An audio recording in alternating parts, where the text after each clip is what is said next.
नमस्कार दोस्तों, मेरा नाम है संजय मिश्रा और मैं आपको बॉटनी पढ़ाता हूँ। दोस्तों, जैसा कि आपको पता है, हम हर दिन नीट के सिलेबस को कवर कर रहे हैं। ठीक है। इसमें जिसके ऊपर हम बहुत सारी वीडियोज को अपलोड कर रहे हैं। तो आज की इस वीडियो में हम एक नए चैप्टर की शुरुआत कर रहे हैं जिसका नाम है sexual reproduction in flowering plants. दोस्तों, ये क्लास 12th का चैप्टर है, बॉटनी के अंदर आता है, जिसको हम कवर करेंगे। ठीक है। तो आज ये पहला लेक्चर है जिसमें हम बेसिकली इंट्रोडक्शन को ही कवर करेंगे। दोस्तों, ये जो वीडियो है ये नीट के एग्जाम के लिए, यूपी बोर्ड के सभी बच्चों जो हिंदी और इंग्लिश मीडियम से पढ़ाई कर रहे हैं, और सीबीएसई बोर्ड के बच्चों के लिए बहुत ही इम्पॉर्टेंट है। तो आप इसको देख के बुलेट पॉइंट के फॉर्म में क्विकली रिवीजन कर सकते हैं नीट बॉटनी रिवीजन सीरीज के थ्रू। ठीक है। और अपने कॉन्सेप्ट को इनहेंस कर सकते हैं हमारे साथ बने रह के। दोस्तों, सबसे पहले हम इंट्रोडक्शन की अगर बात करें, तो जैसा कि इस चैप्टर का नाम है sexual reproduction in flowering plants.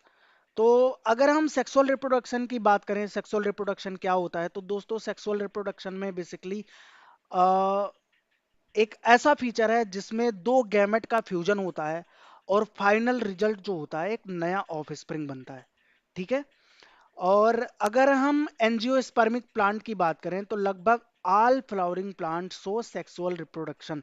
ये जो स्टेटमेंट है ये एनसीईआरटी में सीधे सीधे दी है, और नीट के प्रीवियस ईयर के क्वेश्चंस में भी ये स्टेटमेंट आ चुका है।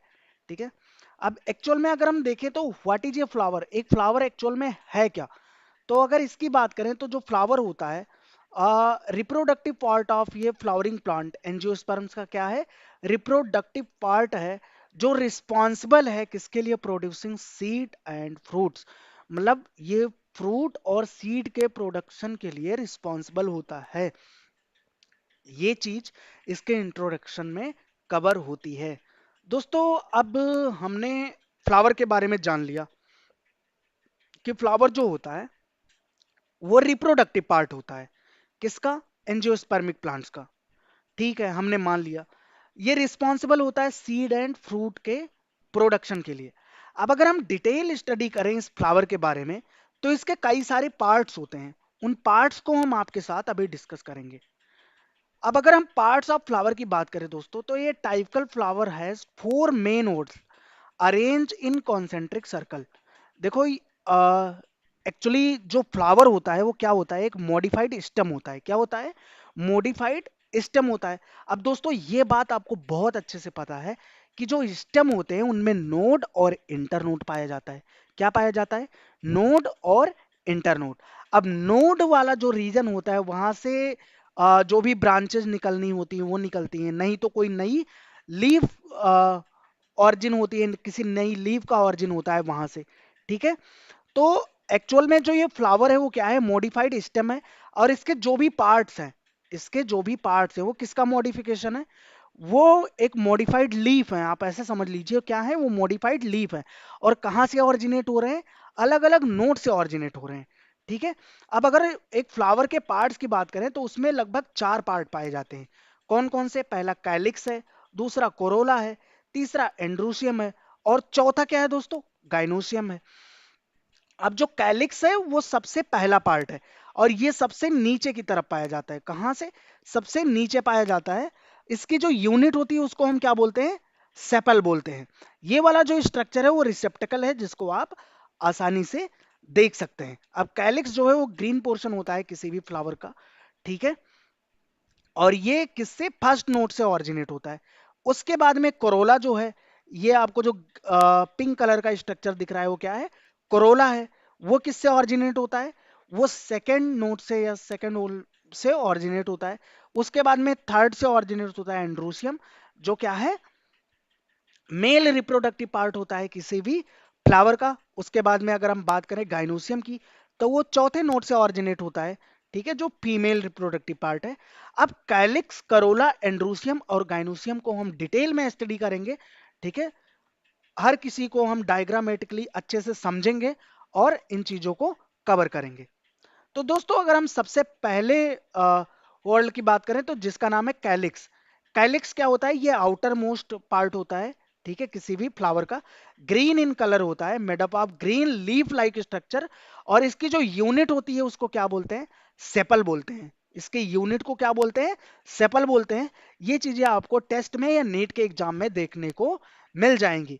उसके बाद में सेपल का काम क्या होता है, अगर कोई आपसे फंक्शन पूछ ले इनका, तो क्या काम होता है, protect the flower in its bud stage. जब फ्लावर अपने बड स्टेज में होता है, बड स्टेज क्या होती है, जिसमें फ्लावर खुला नहीं होता है, तो उसमें क्या होता है, कैलिक्स इसको क्या करती है, प्रोटेक्ट करती है। उसके बाद में जो सेकंड पार्ट आता है, कोरोला होता है। कोरोला कैसा होता है, ये जो कलरफुल स्ट्रक्चर है वो क्या है, कोरोला को डिफाइन करता है। दोस्तों ये सेकंड रोल होता है। इसकी जो यूनिट होती है उसको हम क्या बोलते हैं, पेटल बोलते हैं। ये बहुत ही कलरफुल होता है और इसमें सेंट और नेक्टर भी पाए जाते हैं। इसका जो मेन फंक्शन है वो पॉलिनेटर्स को अट्रैक्ट करता है, जैसे कि बीज एंड बटरफ्लाई जो हैं ये पॉलिनेटर की तरह काम करती हैं। पॉलिनेटर क्या होते हैं, इस पे हम जब पॉलिनेशन की बात करेंगे तो अच्छे से हम आपको समझाएंगे। तो ये क्या करते हैं, पॉलिनेटर्स को अट्रैक्ट करते हैं और इसका काम होता है कोरोला का। अब उसके बाद में जो थर्ड ओर होता है जिसका नाम है एंड्रूसियम। क्या नाम है, एंड्रूसियम। ये क्या होता है, male reproductive part of flower होता है। ये क्या होता है, किसी भी फ्लावर का मेल रिप्रोडक्टिव पार्ट होता है। इसकी जो यूनिट होती है उसको क्या बोलते हैं, स्टेमन बोलते हैं। इसकी यूनिट को क्या बोलते हैं, स्टेमन बोलते हैं। और जो स्टेमन होता है वो इटसेल्फ टू पार्ट में डिवाइड होता है। एक तो फिलामेंट होता है और दूसरा क्या होता है, एंथर होता है। फिलामेंट जो होता है वो एक स्टाल्क लाइक स्ट्रक्चर होता है, ठीक है। और जो एंथर होता है वो जो स्ट्रक्चर होता है उसमें क्या होते हैं, पॉलन ग्रेन प्रोड्यूस होते हैं। एंथर में ये जो स्ट्रक्चर आपको दिख रहा है पॉलन सैक है, और पॉलन सैक के अंदर क्या होते हैं, पॉलन ग्रेन्स बनते हैं, ठीक है। तो ये आई होप कि आपको समझ में आया होगा एंड्रोसियम का स्ट्रक्चर। दोस्तों उसके बाद में हम बात करेंगे गाइनोसियम के बारे में। गाइनोसियम क्या होता है, इनर मोस्ट ओरल होता है। क्या होता है, इनर मोस्ट ओरल होता है। ये रहा इसका स्ट्रक्चर, ठीक है। इसको हम फीमेल रिप्रोडक्टिव पार्ट के नाम से जानते हैं। किसके नाम से जानते हैं, फीमेल रिप्रोडक्टिव पार्ट के नाम से जानते हैं। ये किससे मिलकर बना होता है, वन आर मोर कार्पल और पिस्टिल। ये एक या एक से ज्यादा कार्पल या पिस्टिल से मिलकर बना होता है। अब जो भी कार्पल होता है या फिर जो यूनिट होती है गाइनोसियम की, जिसको हम कार्पल बोलते हैं, वो इटसेल्फ थ्री पार्ट में डिवाइड होती है। पहले पार्ट को हम स्टिग्मा बोलते हैं। क्या होता है, ये वाला जो पार्ट होता है वो स्टिग्मा होता है। ये पूरा पार्ट क्या है, स्टाइल कहलाता है, ठीक है। और उसके बाद में जो फाइनल पार्ट होता है, ये जो सर्कुलर स्ट्रक्चर है वो क्या कहलाता है, ओवरी कहलाती है। और इसके अंदर क्या होता है, ओव्यूल होता है जिसके अंदर सीड का फॉर्मेशन होता है। अब स्टिग्मा का जो फंक्शन होता है दोस्तों, अगर हम समझे तो ये लैंडिंग प्लेटफॉर्म होता है किसके लिए, पॉलन ग्रेन के लिए। कोई भी पॉलन अगर मान लो किसी प्लांट से आता है तो वो आके कहाँ पर बैठेगा, वो आके स्टिग्मा पर बैठेगा, ओके। यहीं से वो जर्मिनेट होता है और उसकी पॉलन ट्यूब ग्रो करके स्टाइल के थ्रू आती है और फिर एग से फ्यूज होती है। उसके बाद में स्टाइल क्या है, स्टाइल जो है ये star connective stigma and ovary, ये स्टिग्मा और ओवरी को आपस में जोड़ने का काम करती है। क्या, स्टाइल जो है वो स्टिग्मा और ओवरी को आपस में जोड़ने का काम करती है। उसके बाद में हम बात करें अगर ओवरी के बारे में, ओवरी क्या है, इसके अंदर ओव्यूल होता है, ठीक है। और उसी में फीमेल गैमेट्स का फॉर्मेशन होता है। तो ये रहा फ्लावर के सभी पार्ट्स के बारे में। आई होप कि ये चीजें आपको समझ में आई होंगी। आगे के वीडियो में हम नेक्स्ट टॉपिक को डिस्कस करेंगे। आप इन चीज़ों को रिवाइज कर लीजिएगा। अगर आपको नोट्स चाहिए तो आप इनका स्क्रीनशॉट भी ले सकते हैं, ठीक है। या फिर आप खुद वीडियो को पॉज करके नोट्स बना सकते हैं। ये सारी वीडियो सीरीज आपके लिए बहुत ही हेल्पफुल होने वाली है और आपको हर एक टॉपिक को रिवाइज करने में बहुत ही मदद मिलेगी। और आपकी स्टडीज डायग्राम्स और इस अट्रैक्टिव बुलेट पॉइंट की वजह से बहुत ही आसान हो जाएगी। तो आप हमारे साथ बने रहिए, वीडियो को लाइक कीजिए। मैं चाहता हूं कि आप हमारे साथ जुड़े रहें। तो जुड़े रहने के लिए दोस्तों आपको चैनल को सब्सक्राइब करना पड़ेगा। तो प्लीज़ हमारे चैनल को सब्सक्राइब कीजिए। और अगर आपका मन करे तो आप अपने दोस्तों के साथ शेयर भी कर सकते हैं, मुझे थोड़ा और भी मोटिवेशन मिलेगा। दोस्तों अगर आपको लगता है कि मुझे थोड़ा और इम्प्रूव करना चाहिए तो आप हमें कमेंट करके बता सकते हैं कि हम कौन सी एरिया में इम्प्रूव करें। आपका बहुत बहुत धन्यवाद हमारे साथ बने रहने के लिए।